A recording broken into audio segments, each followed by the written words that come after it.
الحمد للہ رب العالمین والعاقبۃ للمتقین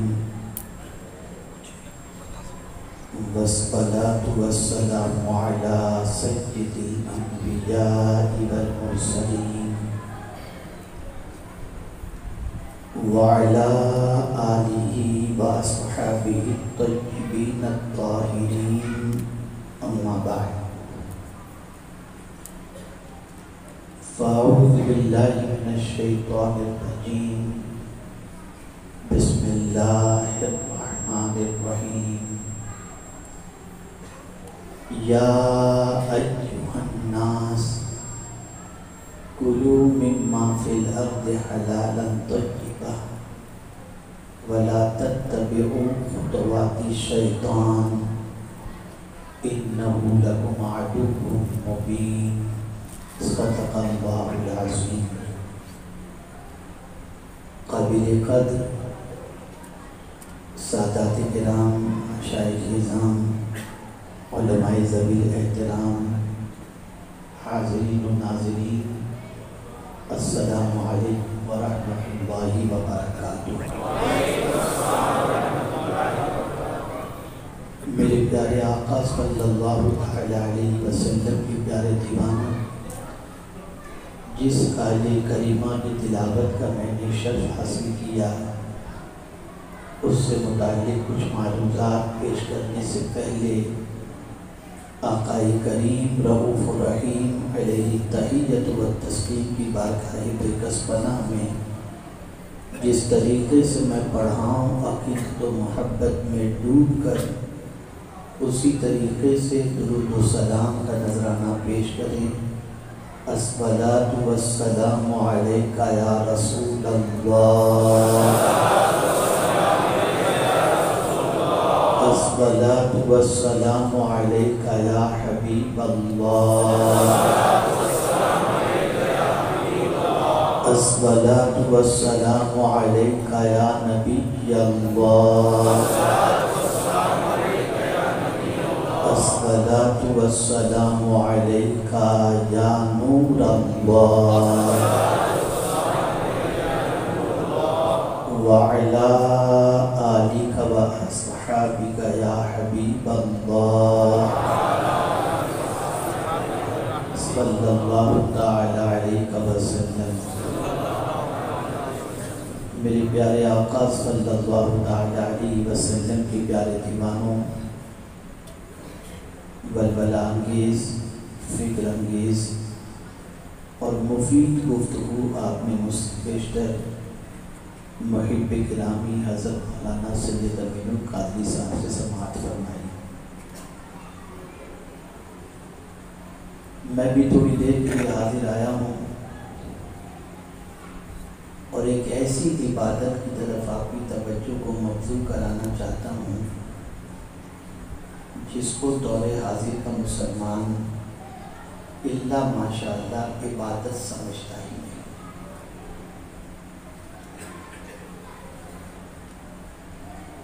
ہم نے یہ سمجھا کہ نماز، روزہ، حج و زکوٰۃ یہی عبادت ہے، تسبیح و تحلیل یہی عبادت ہے۔ یقیناً اس کی عبادت ہونے میں کوئی شک کی گنجائش نہیں، لیکن حلال روزی کے لیے محنت و مشقت کرنا بھی عبادت ہے۔ آج امت مسلمہ کی سچویشن یہ بن گئی کہ پوری دنیا میں ایک شک اور شبہ کا ماحول پیدا ہو گیا کہ ہم رو رو کر دعائیں کرتے ہیں، ہماری دعائیں قبول نہیں۔ ہم نے فلاں بڑی رات میں دعا کی، کچھ نہیں ہوا، فلاں دن دعا کی، کچھ نہیں ہوا۔ کوئی کہتا ہے کعبے کے سامنے دعا کی، کوئی کہتا ہے کہیں دعا کی۔ بس کی دعا کے سلسلے میں آج کا مسلمان یہ کہتا دکھائی دیتا ہے کہ میری دعائیں قبول نہیں اور نہ ہو رہی ہے، یہ بھی کہتے ہوئے نظر آتے ہیں۔ لیکن کبھی ہم نے نہیں سوچا کہ اس دعا کی قبولیت میں رکاوٹ کون سی چیز بن گئی، اس کو تلاش کرو۔ ہم اگر دعا کریں تو باب اجابت سے ٹکراتی نظر نہیں آتی، اور اللہ کے ولی لب ہلاتے سب ہو جائے، کیا وجہ؟ تو بس اس کو میں تھوڑا سا آج سمجھانا چاہتا ہوں، اور چاہوں گا کہ اس پر آپ بھرپور توجہ فرمائیں اور آئندہ اس کا خیال رکھیں۔ قرآن اللہ کی ایک اتنی عظیم ترین کتاب ہے کہ یہ انسانوں کے لیے بھی ہدایت کی کتاب ہے اور مسلمانوں کے لیے بھی ہدایت کی کتاب ہے۔ قرآن نے کہا لوگوں کے لیے ہدایت کی کتاب، قرآن نے کہا ہدی للمتقین، متقیوں کے لیے ہدایت کی کتاب۔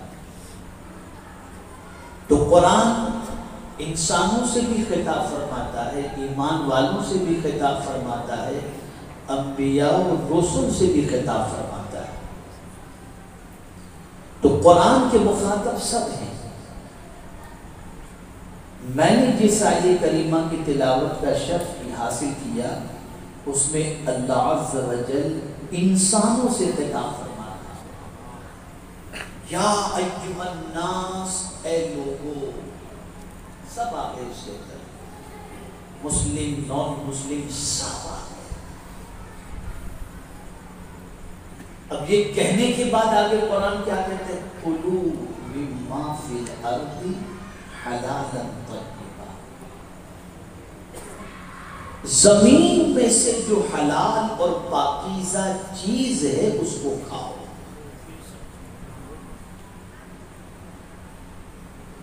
اس کا مطلب یہ نہیں کہ مسلمان ہی پاکیزہ چیزیں کھائیں، ہر انسان کو چاہیے کہ وہ جب کھانا کھانا چاہے تو یہ دیکھے کہ یہ حلال اور پاکیزہ ہے یا نہیں،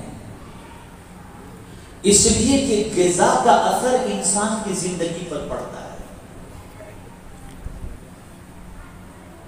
اسی لیے جن چیزوں کو قرآن نے حرام فرمایا، اس کی وجوہات جب بیان کی گئیں تو ان وجوہات میں یہ چیز بتائی گئی کہ ان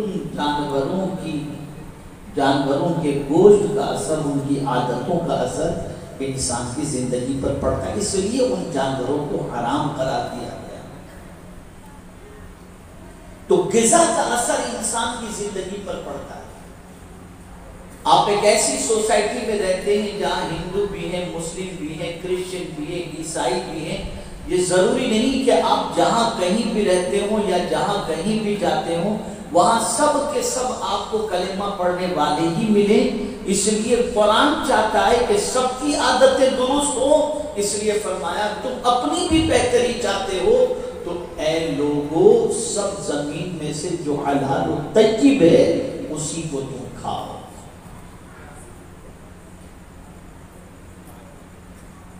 یہاں کھانے کے ذکر کے بعد قرآن نے کہا وَلَا تَتَّبِعُوا خُطُوَاتِ الشَّيْطَانِ، اور شیطان کے نقش قدم پر مت چلو، إِنَّهُ لَكُمْ عَدُوٌّ مُّبِينٌ، بے شک وہ تمہارا کھلا ہوا دشمن ہے۔ تو کھانا اس لیے ہے کہ حلال و طیب کھا کر کے تم مسجد کی طرف آؤ، شیطان کے راستے پر۔ یہ نہیں کہ کھانا میں کھاؤں، میری کمائی کا کھاؤں، میری محنت کا کھاؤں، پھر عیش نہ کروں تو کیا کروں؟ نہیں، کھانا جو تم کھا رہے ہو یہ اللہ کا دیا ہوا رزق کھا رہے ہو، تو اس کھانے کے بعد تم اس راستے پر نہ چلو جو دشمن کا راستہ ہے، بلکہ کھا پی کر کے اللہ کی بندگی کرو، اللہ کے رسول کی اطاعت کرو۔ تو یہاں جنگل انسانوں سے کہا گیا کلوا مما فی الارض حلالا طیبا ولا تتبعوا خطوات الشیطان، اس لیے شیطان کو صرف مسلمانوں کا دشمن نہیں بتایا گیا، وہ انسانوں کا دشمن ہے۔ ان الشیطان للانسان عدو مبین، کہ بے شک شیطان انسان کا کھلا ہوا دشمن ہے۔ جب کوئی جو شخص حرام کھاتا ہے انسانیت ختم ہو جاتی ہے. اور آج کے دور میں انسان تو نظر آتے ہیں، انسانیت نظر نہیں آتی. آپ انسانیت تلاش کر لیجیے. انسانیت کیا ہے؟ ایک دوسرے کے غم میں شریک ہونا. انسانیت کیا ہے؟ ایک دوسرے کے حقوق کو ادا کرنا. انسانیت کیا ہے؟ ایک دوسرے کی خوشی اور غم میں شریک ہونا. انسانیت کیا ہے؟ ایک دوسرے سے حسن اخلاق سے پیش آنا. انسانیت کیا ہے؟ کسی پر ظلم نہ کرنا. انسانیت کیا ہے؟ کسی غریب کی مدد کرنا. انسانیت کیا ہے؟ ماں باپ کے حقوق کو ادا کرنا. آج کی سچویشن یہ ہے معاشرے میں انسان تو نظر آتے ہیں، انسانیت نظر نہیں آتی. وجہ کیا ہے؟ غذا خوراک. ہم لوگوں کا حال یہ ہے کہ اپنے ماں باپ کا خیال نہیں کر پاتے، اور اللہ والوں کا حال یہ ہے کہ کسی مخلوق کا درد جو ہے وہ دیکھ ہی نہیں پاتے تھے. ہر مخلوق کی پریشانی کو دور کرنا ان کا وردیرہ رہا، اس لیے کہ وہ حلال کھاتے تھے. انسانیت تھی. وہ غذا کے بارے میں اہتمام کرتے تھے کہ حلق کے نیچے اترنے والا لقمہ کوئی مشتبہ تو نہیں، کوئی حرام تو نہیں، اس کا اہتمام کرتے تھے. ہمارا حال تو کیا، یہ ہوٹل جو ملا کھا لو، پتہ نہیں اس دن یہاں جو مرغی ذبح ہوئی ہے وہاں بسم اللہ پڑھا ہے لوگوں نے کہ نہیں پڑھا، کہاں کی مرغی، کہاں کا گوشت، کہاں کا کیا، بس کھاؤ پیو اور موج کرو. نتیجتاً عادتیں کیا ہیں؟ زنا، بدکرداری، شراب، جوا، جہالت، گندی پکچریں، ڈرگز، یہ ساری عادتیں آ گئی. ہم نے غذا کے بارے میں خیال نہیں کیا کہ یہ حلال ہے یا حرام. ہر چیز کھانے کی نہیں ہوتی. قرآن کہتا ہے پاکیزہ چیز کھاؤ، حلال چیز کھاؤ، طیب چیز کھاؤ. تو پہلے تو جنگل انسانوں سے کہا گیا، پھر اس کے بعد پروردگار نے ایمان والوں سے الگ سے فرمایا، یا ایھا الذین آمنوا کلوا من طیبات ما رزقناکم واشکروا للہ ان کنتم ایاہ تعبدون. اے ایمان والو، ہم نے جو تم کو پاکیزہ روزی عطا فرمائی، اللہ فرما رہا ہے، ہم نے جو تم کو حلال اور طیب پاکیزہ روزی عطا فرمائی ہے اس میں سے کھاؤ، اور کھا کر کیا کرو؟ دینگا مستی نہیں، واشکروا للہ، اللہ کا شکر ادا کرو. کیوں ادا کرو؟ اگر تم اللہ کے بندے ہو تو کھا کر کے اللہ کا شکر ادا کرو، اس لیے کہ روزی ہم نے دی ہے. محنت بھلے تم نے کی، لیکن تمہیں تمہاری محنت کے عوض جو کچھ بھی ملا ہے دینے والی ذات ہماری ہے. اور یہ ہماری شان ہے کہ ہم جس کو چاہے زیادہ عطا کریں، جس کو چاہے کم عطا کریں. اللہ یبسط الرزق لمن یشاء ویقدر، اللہ جس کو چاہتا ہے کشادہ روزی عطا کرتا ہے، اور جس کے لیے چاہتا ہے روزی تنگ کر دیا. یہ اس کی شان. کون ہے روزی دینے والی ذات؟ اللہ.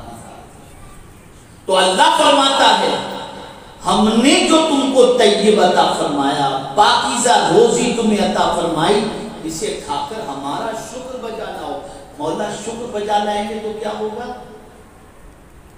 اگر تیرا کھا کر تیرا شکر بجا لائیں گے تو کیا ہوگا؟ تو قرآن نے کہا لئن شکرتم لأزیدنکم، تم شکر کرو گے ہم تمہیں زیادہ عطا کریں گے. تم شکر کرو گے تو ہم زیادہ عطا کریں گے. اور شکر کیا ہے؟ اس کی روزی کھا کر اس کی اطاعت کرنا، یہ ہے شکر.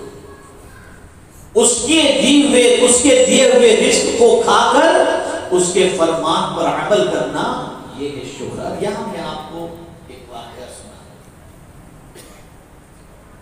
میرے پیارے آقا صلی اللہ علیہ وسلم کے پیارے دیوانوں، ہم لوگ دعوت میں جاتے ہیں، مرغ مسلم کھا لیتے ہیں، یہاں تک کھانے کے بعد پھر 7 اپ کا دھکا لگاتے ہیں کہ کہ کسی طرح سے اندر اتر جائے اور پھر مست ہو کر کے سو جاتے ہیں. پھر فجر کی نماز گئی تو گئی، فکر کسی کو نہیں. کبھی سوچا کھا کر کیا کرنا چاہیے؟ کبھی سوچا یہ واقعے سے آپ سبق حاصل کریں. پیغمبر رحمت صلی اللہ علیہ وسلم کے صحابی سیدنا صدیق اکبر رضی اللہ عنہ تبارک و تعالی عنہ ایک روز دوپہر کی چلچلاتی دھوپ میں بھوک کی شدت کی وجہ سے پریشان ہو کر مدینے کی گلی میں نکل پڑے. یہ سوچ کر کے نکلے کہ مجھ سے کوئی الگ سلگ کرے گا اور کوئی ملے گا تو کہے گا چلو ابو بکر کے گھر پر چلو، تو میں اس کے گھر پہ چلا جاؤں گا اور وہ مجھے کچھ پیش کرے گا، میں کھا پی لوں گا تو میرا پیٹ بھر جائے گا. وہ مانگتے نہیں تھے، یہ بات یاد رکھیں. صاحب کبھی کسی سے مانگتے اور مانگنا بھی ہوتا تو حضور سے مانگتے، اور کبھی ایسا ہوتا کہ حضور سے مانگتے نہیں تھے، بن مانگے حضور دے دیا.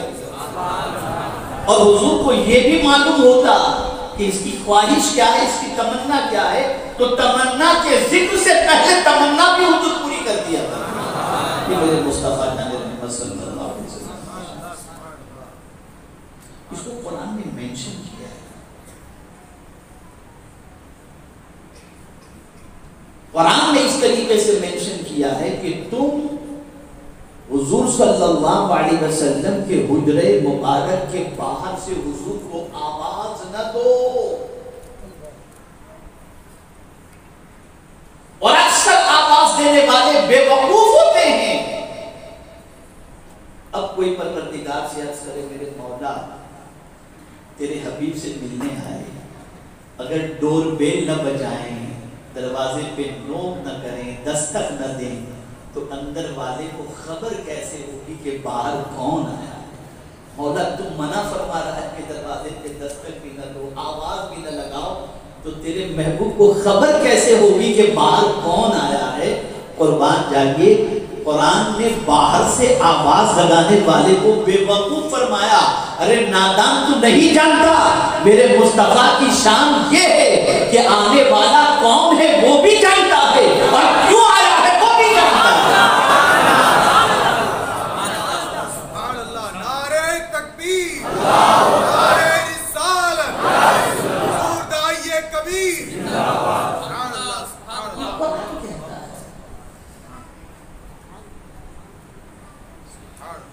تو اب آپ دیکھیں صدیق اکبر رضی اللہ تعالیٰ عنہ مدینے کی گلی میں ملے لوگ الگ سلیگ بھی ہوئے، لیکن کسی نے چلنے کو نہیں کہا.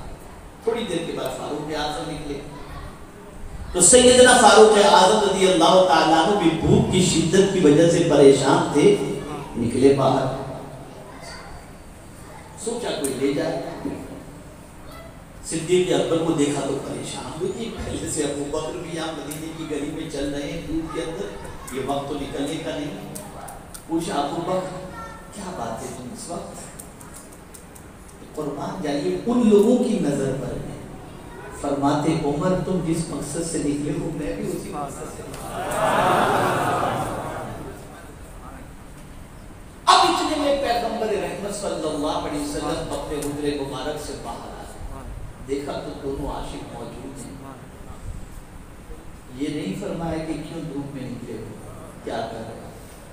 سرکار جان گئے کہ میرے غلام کیوں اس وقت دھوپ کے اندر نکلے. فرماتے آؤ چلو چلتے ہیں فلاں صحابی کے گھر. سرکار دونوں کو لے کر صحابی کے گھر پہنچے تو صحابی تھے نہیں، آپ کے اندر تھے. اہلیہ ان کی موجود تھی. سرکار صلی اللہ علیہ وسلم نے باہر سے دستک دی. انہوں نے پوچھا کون؟ پیغمبر رحمت صلی اللہ علیہ وسلم نے اپنا نام بتایا اور ارشاد فرمایا میرے ساتھ ابو بکر بھی ہیں اور عمر بھی ہیں. انہوں نے مرحبا کہا، دروازہ کھولا اور اس کے بعد سرکار صلی اللہ علیہ وسلم تشریف لے. اب آپ دیکھیں کہ دونوں اس صحابی کے گھر میں پہنچ گئے. تھوڑی دیر کے بعد صحابی بھی ہاتھ میں جو ایک تھال کے اندر مختلف قسم کی کھجوریں باغات سے توڑ کر کے لے کر کے بیٹھ کر آئے. ان کو کسی نے اطلاع نہیں دی تھی کہ تمہارے گھر حضور آ گئے. کہیں سے، اور نہ حضور صلی اللہ علیہ وسلم نے فرمایا تھا کہ میں فلاں وقت آؤں گا، لیکن باوجود اس کے وہ ہاتھ میں تھالی لے کر اس کے اندر کھجور وغیرہ سجا کر کے پہنچ گئے۔ اللہ اکبر، سے پوچھا گیا تم کو کیسے معلوم کہ حضور تشریف لائے اور یہ تم یہ لے کر ہمیشہ کے معمول کے خلاف یہ تھال بھر کے لے کر کے آئے ہو؟ کہتے دل کہہ رہا تھا کہ مدینے کا چاند کرنے چلا، ایسا مجھے محسوس ہو رہا تھا۔ سامنے رکھا اور پھر یہ نہیں کہ حضرت کیا کھائیں گے حضور، کچھ پیش کروں آپ کو؟ نہیں، فوراً بکری کے بچے کو ذبح کرنے پہنچے۔ سرکار صلی اللہ علیہ وسلم نے روک دیا، فرمایا اسے ذبح نہ کرو۔ پھر بکری تھی، اسے ذبح کیا۔ ذبح کرنے کے بعد گوشت وغیرہ تیار ہوا، دسترخوان پر کھانا سجا دیا گیا۔ غور سے سنو، اب جب دسترخوان پر کھانا سجا دیا گیا اور پیالہ سالن کا اور روٹی رکھ دی گئی، تو پیغمبر رحمت صلی اللہ علیہ وسلم نے پیالے کو اپنے ہاتھ میں لیا، روٹی کو اپنے ہاتھ میں لیا اور صدیق اکبر سے فرمایا ابو بکر یہ کھانا میری بیٹی فاطمہ کے گھر پہنچوا دو، اس لیے کہ میری بیٹی فاطمہ نے کئی دنوں سے ایسا کھانا دیکھا نہیں۔ بھجوا دیا گیا۔ پھر اس کے بعد کھانے کے لیے بیٹھے۔ اب توجہ چاہوں گا، اب آقا کریم صلی اللہ علیہ وسلم نے کھانا شروع کیا اور کھانا کھا لینے کے بعد پیغمبر رحمت صلی اللہ علیہ وسلم کی آنکھوں سے آنسو جاری تھے۔ صدیق اکبر پریشان، فاروق اعظم پریشان، رضی اللہ تعالی عنہما، وہ صحابی پریشان۔ جب رسول اعظم صلی اللہ علیہ وسلم کو افاقہ ہوا تو صدیق اکبر نے عرض کیا یا رسول اللہ صلی اللہ تعالی علیہ وسلم گریہ و زاری کی وجہ کیا ہے؟ جب آپ سنو زندگی پر یاد رکھنا، جب آپ سن کر زندگی پر یاد رکھنا، بھولنا نہیں۔ پیغمبر رحمت صلی اللہ علیہ وسلم نے فرمایا ابو بکر رونے کی وجہ جاننا چاہتے ہو؟ سنو کتنا اچھا کھانا ہم نے کھایا، اب قیامت میں مولا اگر پوچھ لے اتنا اچھا کھانا کھانے کے بعد میرے لیے تم نے کیا کیا تو اس کا کیا جواب دوں گا؟ یہ یاد کر کے وہ رسول جن کے سردے میں گنہگاروں کی بخشش ہوگی، اس رسول نے درس دیا کہ جب بھی کھاؤ تو یاد رکھو اس کھانے کے بعد اچھا کام کر لیا کرو، نیکیاں کر لیا کرو۔ اگر کھانے کے بعد تم نے اللہ کی بندگی نہیں کی، اللہ کی اطاعت نہیں کی، اللہ کی فرما برداری نہیں کی اور عیش کے اندر تم نے اگر زندگی گزاری تو قیامت میں اس کا انجام بہت سخت ہے۔